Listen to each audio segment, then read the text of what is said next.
Okay, so if you're doing linear algebra, we've already covered a few ways to create matrices or vectors that are useful for linear algebra. There's a few more functions that are useful. So first we're going to make an array.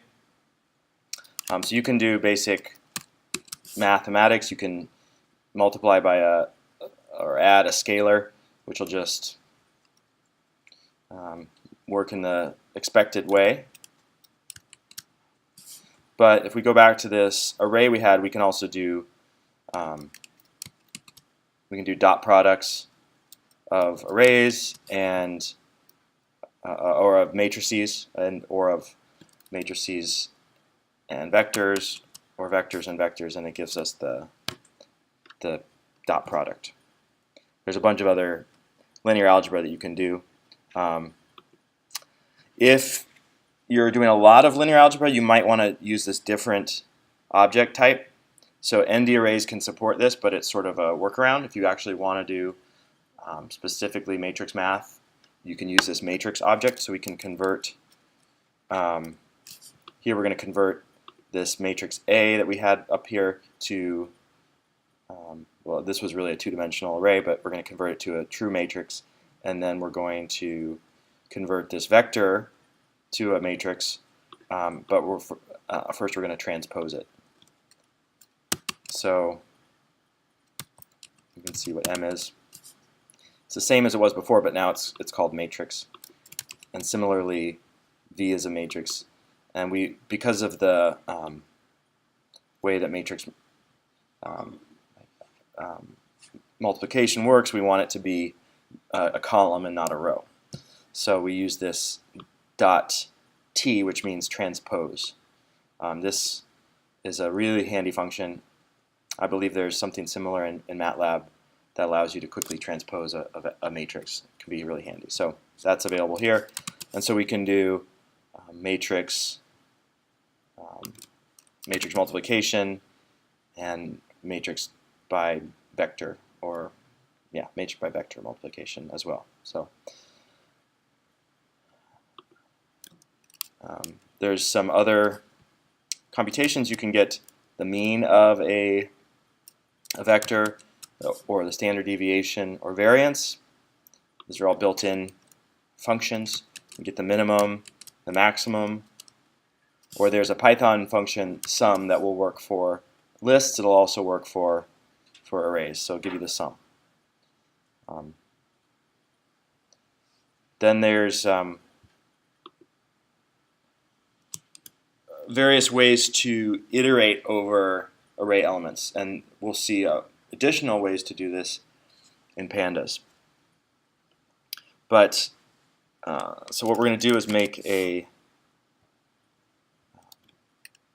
well, here we're just doing a for loop. So we're saying for element in this array, print that element. So this is a basic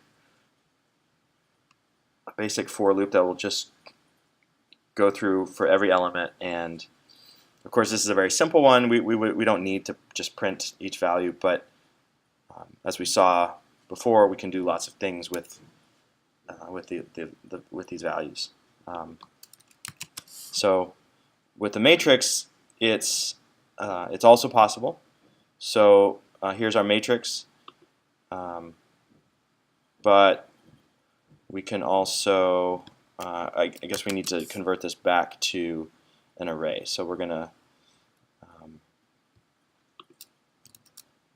not sure why I have this in here. I'll just delete that. So we're gonna rename M as this simple array, two-dimensional array 1, 2, 3, 4. So what we can do is we now have a two-dimensional thing. So if we want to loop through, we need two loops. We first need to loop through the rows, and then loop through the columns, or the elements of the row. Right? So we're going to say for row in M, and we could call this anything. We just are calling it row because that makes it simple to remember what it represents. We're going to print the word row and then the value of that row, And then for each element in the row, we're going to print the element. So here it's printing the word row and then the representation, which is just 1, 2, and then it's going to print the elements, and then for the second row it'll print 3, 4 and print those elements. If we use this enumerate function, what the enumerate function does is it returns not just the row but also the index, which can be useful. So, and it returns them as a tuple. So what we do is we say for index comma row in enumerate this array, give us these as a it's going to split them out, because the output of this enumerate is a tuple of the index and the row. So we're going to represent that in our for loop so that we automatically split those apart. So for the row index and row in enumerate m, we're going to print the word or the string row idx, and then we're going to print the value of that index, and then we're going to print the word row and then the value of that row.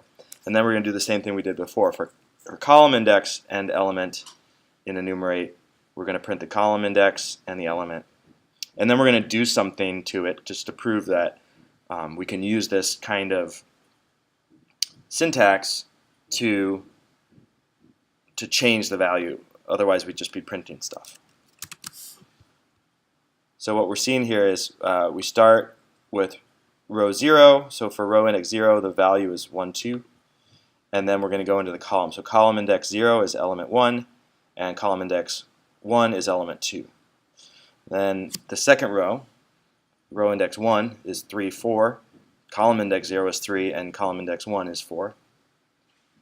But at the end of this loop, then we also I'll change that to modify. We modified the matrix M, and we squared each element. So we took, for row index, comma, column index, we're going to store that as element squared. So if you were actually doing this, these print commands they would only be necessary to tell you like where you are and what's going on. These would be kind of commands that you would write to know how your loop is functioning. But once everything's functioning right, you would comment them out or just delete them, because you're not printing something is just useful to you. It's not actually useful to your code.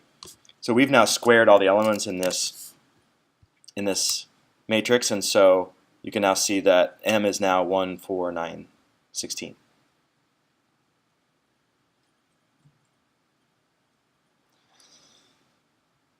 All right.